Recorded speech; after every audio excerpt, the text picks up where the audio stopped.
Hello everyone, this is Kieran from Keys Minis, and today we are continuing the Sisters of Battle. So starting with Ulthan Grey, we're going to use some contrast medium, and I'm working in Fiend glazes over a black primer. The reason I'm using medium is you don't get that chalky residue as much with some of the lighter colours.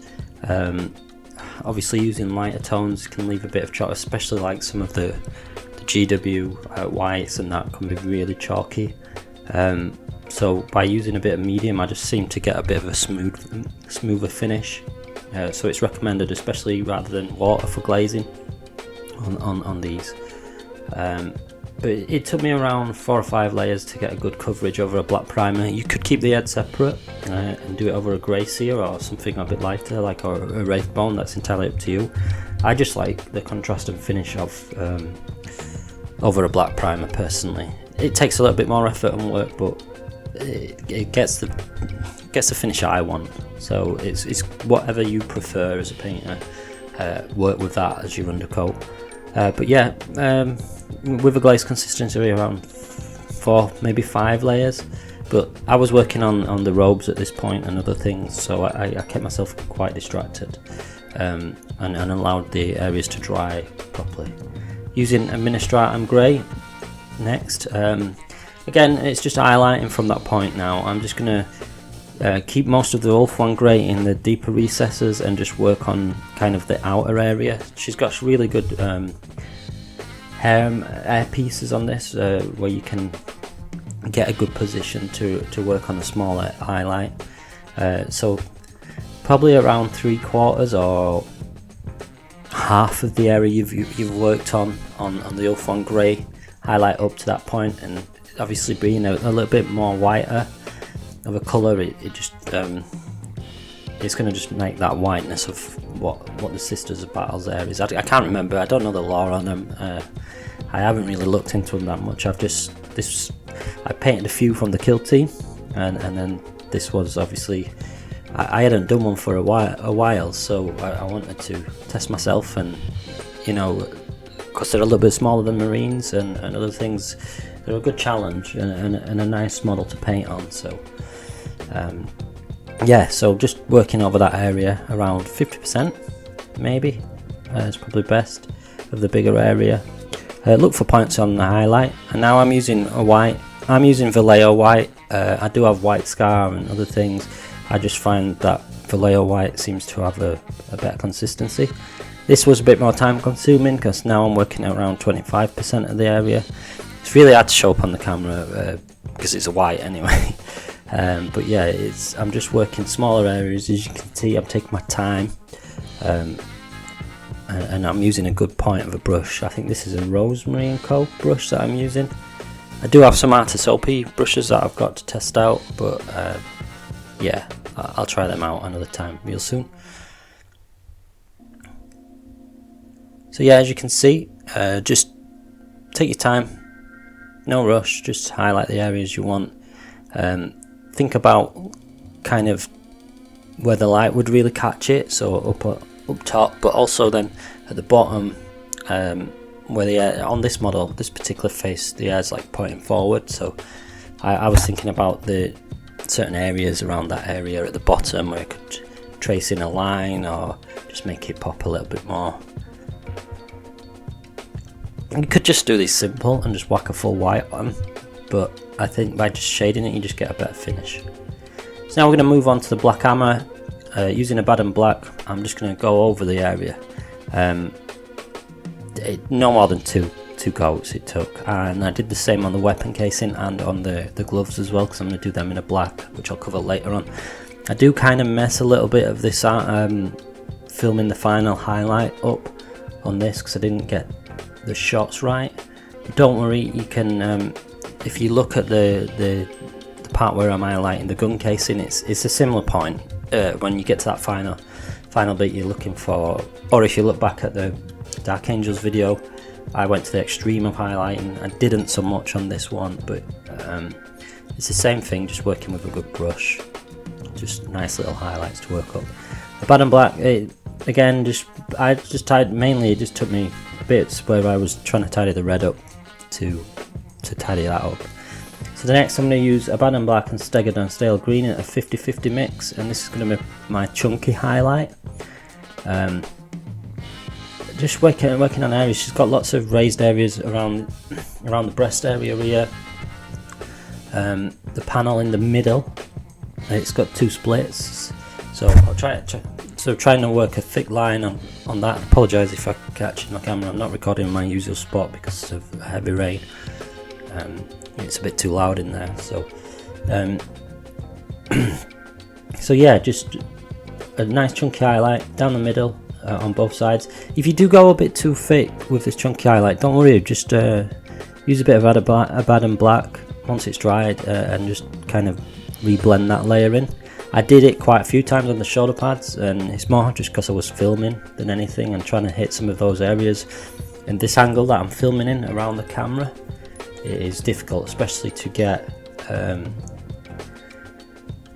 of the highlights in. I have to adjust the camera angles several times to find it, and that's kind of why I messed up a little bit on the filming on one of the final highlights. I'm using a point highlight as well here, so just a nice circle area. It's just on that knee pad, just to add a bit more detail to it.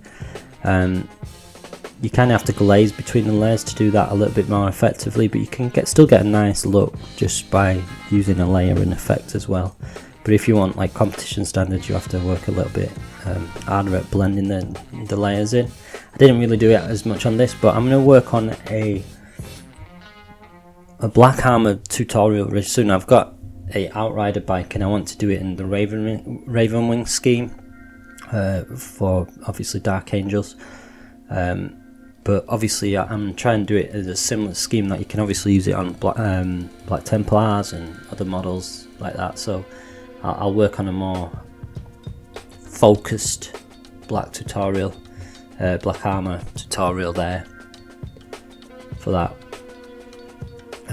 So yeah, just working around the pauldrons now. Obviously I've gone a bit thick there, that's what I was on about, you can see, but just using a bit of Abaddon Black in between. There I just went too thick, I managed to wipe it off, but just draw, just kind of trace over that a little bit where you go wrong, it's fine. You make mistakes, even the best painters will constantly make mistakes. It's just the natural process of painting and learning, and I don't have the steadiest of hands at the best of times, especially when I start to record. It seems to increase tenfold, and I think I go a little bit too chunky here, but I just recorrected it with there on that bit, just went back and recorrected it with some Abaddon Black. So now I'm just using Stegadon Scale Green. It's the same, we're going to work on that same area, but working at roughly around 50% of the area, a thinner highlight, and just work over the areas again. So around the knees where that bit's worked, and around the knee where that bit, like that highlight point is, just a little area in there as well. But yeah, just taking your time.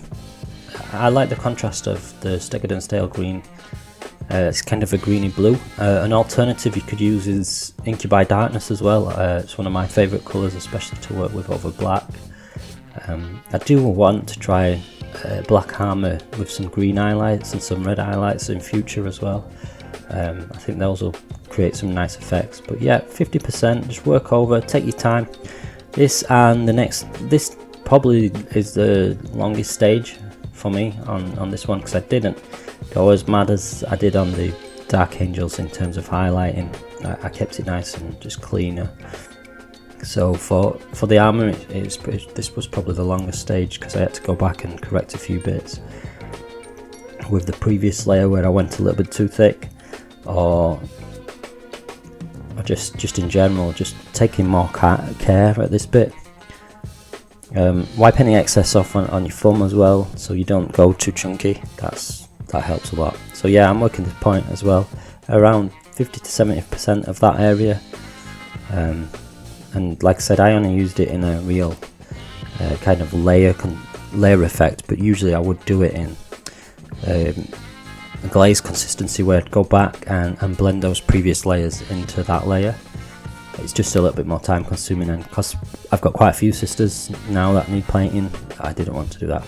So next is 50/50 Stegadon Stale Green and Wraithbone White. And right, you can see here I'm just hitting the kind of highest points, and I'm going to hit those corners on the pauldrons, on the legs, just really thin area, and that's where I messed it up, so that's all you could see. But using Eshin Grey, it's kind of similar on what I'm going to do on the gun and the leather, but with the leather here, I'm using this Eshin Grey as a chunky highlight, but I'm going to be a bit more scratchy on the leather and a bit cleaner on the gun. When I mean scratchy, I'm going to like kind of trace in scratched areas and make the leather look a little bit worn. I'll cover a more in-depth tutorial on black leather another time soon.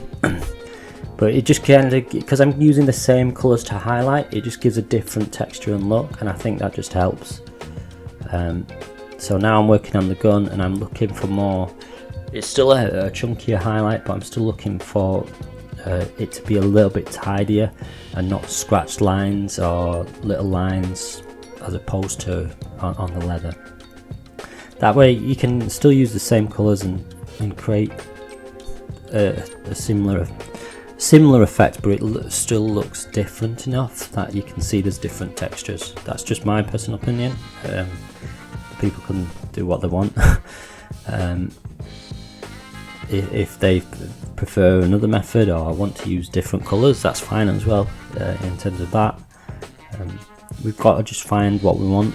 Looks different. You could use Mechanicum Standard Grey to Dawnstone, which I'm using next, Dawnstone, and again I'm just going to work on that highlight, and you're going to see now where I mean when I scratch a little bit. When I say scratch, it's just like sketching little lines here, so I'm just working thin lines, and that's it. And then work on the bones and where the folds are on the glove where she's holding the gun as well.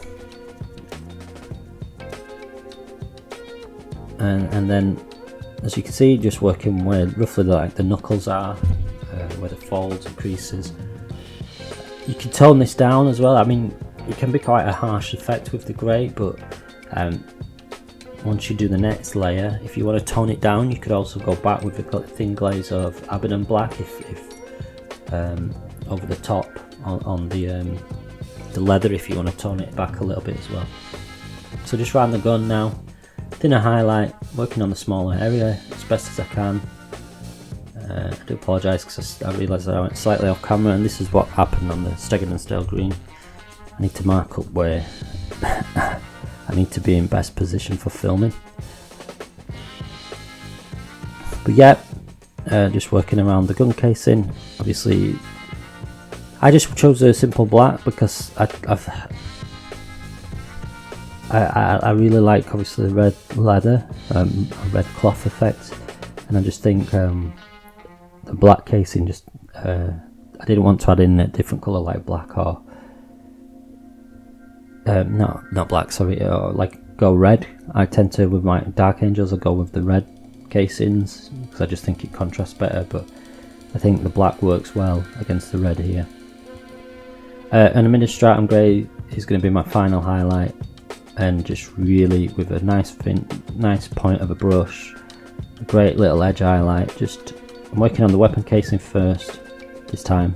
You could add little scratches here as well. So what I mean by little scratches, so as I'm working around the gun casing, there's not a lot of surface area on this particular gun, but say on a bolter or even a plasma rifle where there's a little bit more surface, you could do your edge highlight, and if you want to add battle damage, just draw a line in, kind of like what I did with the red cloak, where I was doing the scratches on the red cloak, similar in the last video, and you just get that nice effect going through. And yeah, I really enjoyed painting these models. It was just such a nice change in terms of painting like Space Marines, and I love painting orcs, some of my favourite things to do, but I do like to mix up and change, and these were real fun. So I might look at some different, I don't know if the chapters or different sects of the Adeptus Sororitas in future, and then yeah, we'll see.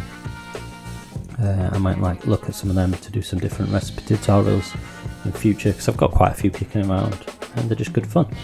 If there's any sects or chapters, like I said, I don't know what to call them, that you'd like to see, or variants, please let me know in the comments, and I'll try and look at them and have a go. And here's a reveal of her. I'm just playing about with some camera stuff. I did actually catch some black on her hair. I didn't notice till after I'd filmed it, so I just had to go back and recorrect that. But yeah, that's nothing too quick. But thanks for watching. Please leave a like, comment, share, subscribe. I hope you all had a great new year, and I'll see you in the next video, probably around 2 weeks time. Goodbye.